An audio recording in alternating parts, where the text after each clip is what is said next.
Good afternoon, YouTube. Please let me introduce you to my new friend. I've only just realised looking at my screen quite how disgusting it is, but I'm afraid it's that time in the month. Anyway, hello people, how are we all? Welcome to my channel, which is predominantly about weight loss surgery. I had a gastric bypass Roux-en-Y, March the 15th, 2017. Today is February the 19th, 2018. I've just gone past my 11-month surgery, and yeah, things are so, I guess. I did a terrible YouTube on Saturday morning where I was all in pain, and I'm still in pain, by the way. I have just been to the doctors. This is what I thought I'd report back on. I have been to see my GP who, well, let me just recap. Harry said to me last week, you know, when I went to see the doctor originally about this pain, I'd done all this research and asked questions with people that have had bariatric surgery. We always kind of presume you've had this surgery, so it must be down to that, right? So anyway, I pointed the doctor in the direction of gallstones, I guess, saying, look, this is a common side effect of bariatric surgery. Do you think it could be that? And she said, it sounds really similar. So off we go in that direction. I went to I had private medical.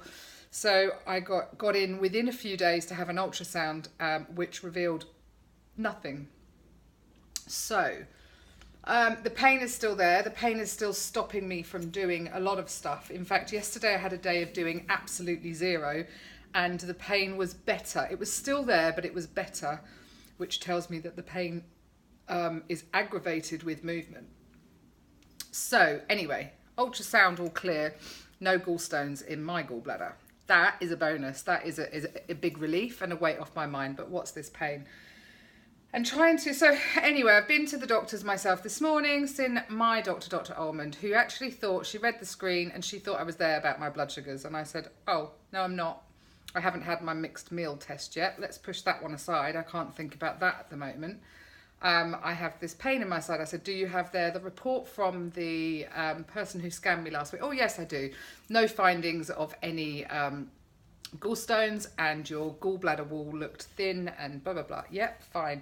So I've still got this pain, Dr. Ormond. What could it be? And, you know, Harry had said to me, don't direct the doctor. So I didn't. I really didn't. I sat there and I said, right, so this is where it is. This is where it is. This is how it hurts. This is how I feel I aggravate it, by doing this, by doing that. Paracetamol really isn't touching it at the moment. And she asked me plenty of questions about my stools, about my urine, about my diet. She tested my urine, slight trace of protein, completely normal. She tested my blood pressure. I was very high initially, but she did it a second time. It came down a bit. She said she'd be more worried if my blood pressure was really low. And basically listening to me, she did put it down to saying, it sounds like you've pulled a muscle. And I was like, really? A pulled muscle? I said, I've never heard of that a pulled muscle, because my pain moves.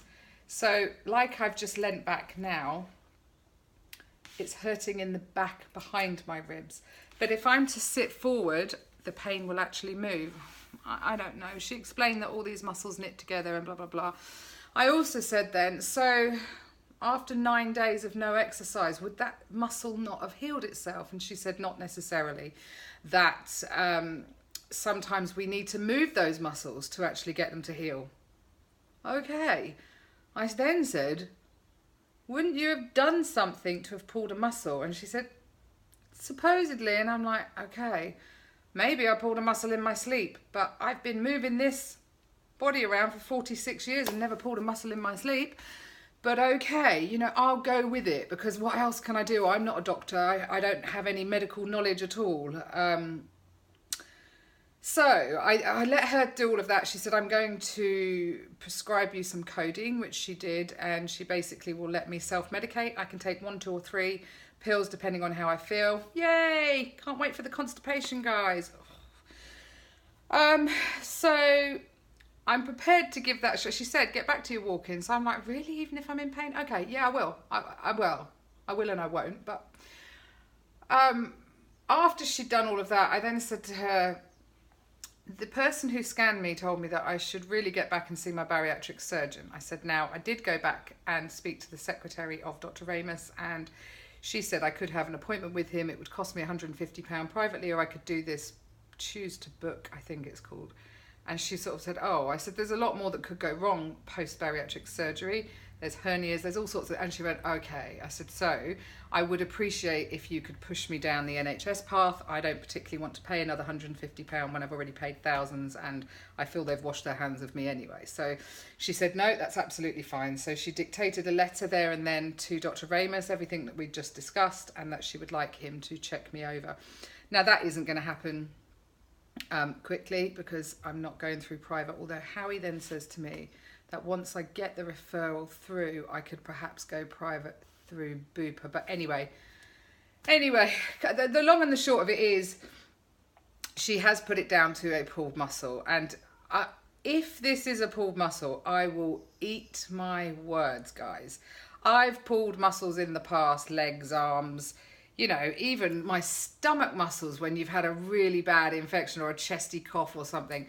But I have never had a pain quite like this that's been incessant now for 9 days, I think. I think I'm 9 days in this pain. So I'm just going to go with it. I can't do anything else, and I just have to take the codeine as requested and see how I go. Now, if the pain will subside a little bit now, I've taken a codeine a couple of hours ago, no, about an hour and a half ago. If the pain subsides enough, I will get my, because I am desperate to get back out for a walk, guys. Anybody who, you know, you've been following my journey enough, one thing that will make me go stir batshit crazy is not being able to exercise or get out. So if she thinks that walking is going to help my pulled muscle, then I am going to take the doctor's orders and see what I can do. Now, the last time I walked was on the beach on Friday morning in Blackpool. By the time I got back to Howie, I was in excruciating pain, but I wasn't on codeine at that point. So let's hope she's right, and let's hope this is just a muscle pull and that I can exercise the hell out of it. She didn't say that. I'm putting it that way. I'm being quite sarcastic because, you know, when you're just like, oh, yeah. So anyway, that's my news on that. I had my blood test this morning as well, really early. That was quite funny. I got to the hospital very early. I'm early everywhere, guys. I got there about 40 minutes before my appointment, and I thought I'll just sit and wait because if I'm there, I've missed the traffic. It was a really odd timing, 8:20 in the morning, and obviously rush hour starts around 8:30. So I got there super early, and it was one of those where you go and have your bloods taken. It's like a, what do you want to call it? A door that comes up, a roller door inside the hospital, and dead on 8 o'clock. The roller door lifted, and it was like a scene out of the Twilight Zone. All of us sat in the darkness waiting to go through. It was like, and everybody slowly goes forward for their appointment. It's really weird. I just found that was quite amusing. But I'd paid for, you pay £1 for your parking there. I've moaned about all of this on my Insta story, guys. So if you're on there, I'm sorry, I'm repeating myself, but I just figured I'd tell you about my day so far. But yeah, you pay £1 to park for 2 hours at the hospital, which is minimal. You know, really, it's really cheap compared to other car parks within the UK. This is one of the better ones for the price that you pay. Anyway, I paid my £1, and because of the timing, it actually worked out. I actually only spent 5 minutes of the time of the car park. So when I got back to my car, I was right near the ticket machine, and I offered a girl said, look, I've only used it for 5 minutes. Would you like the ticket? And this man, he just went, they're not transferable, you know. And I was like, it's £1, mate. It's £1. And I've paid £1 for 2 hours and not used it. So why shouldn't somebody else use it? I was just like, oh, people really do my head in sometimes. I am premenstrual, in case you didn't guess. I feel a little bit spiky today, in case you didn't guess. I know it. I recognise it. I'm owning it. I'm just going, you know what?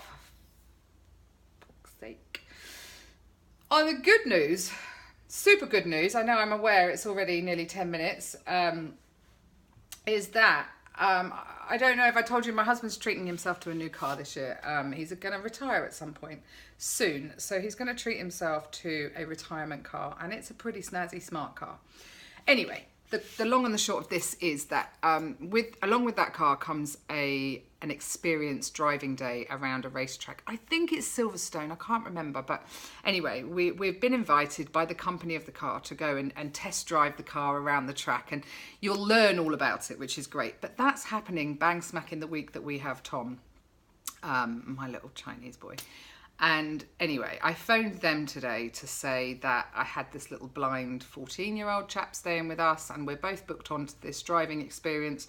Would it be okay if he came? I said, if he can't, that's absolutely, and she went, absolutely no problem at all. You know, I think as long as one of us is with him all of the time, because he's underage, there's no hassle at all.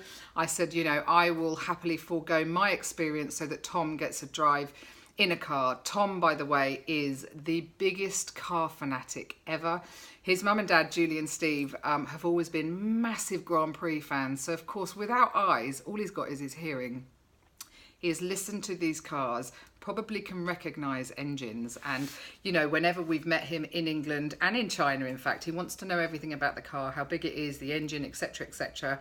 He's very excited about coming in the Mini with me when he gets here. And he thought we might be able to drive around in the motorhome. No, Tom, that's not going to happen. But for him to drive around a racetrack in a Porsche Macan is going to be, yeah, a bit of a dream come true, really, because that's going to be a better experience for him than it ever would be for me. So that's happening. I did try today to get Tom to, I'm going to take him to Stonehenge so that he can have the headphones on and hear all about the history of the stones, etc., which he's really looking forward to. But I was hoping that they might let him under the barriers so he could feel the stones and the size of them and get a better idea about the story of Stonehenge. But they said that's not an option. People aren't actually allowed to touch the stones, which I understand. I just thought it was worth a try.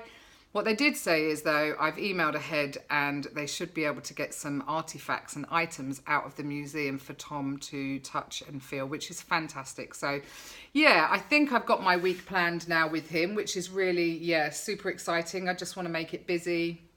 He arrives on a Saturday night, so I'm going to have a big family meal on the Sunday. So he hasn't met my brother Tom. Obviously, he's met Chelsea and Mason before and Max, but he hasn't met Willow either. So that's all something to look forward to. So sorry, guys, it's a bit of a blur. I'm sure it's going to be blur all week until my period starts, but that is what it is, right? This is about me and my journey, and yeah, that's how I feel. I couldn't decide on lunch today. I couldn't decide if I wanted a prawn cocktail, sushi, or halloumi salad, so I got all three. Just tried to have a prawn cocktail in a salad with halloumi. It didn't mix. I don't like it. No, I don't feel ill. I just couldn't eat the prawn cocktail, the halloumi one. Anyway, I hope you're all really well, healthy and happy, in a lot better mood than I am. And I will chat to you all again tomorrow. Any questions, pop them down below. Thanks again, as always, for all of your comments and advice and help and support. It is much appreciated. Lots of love to you all.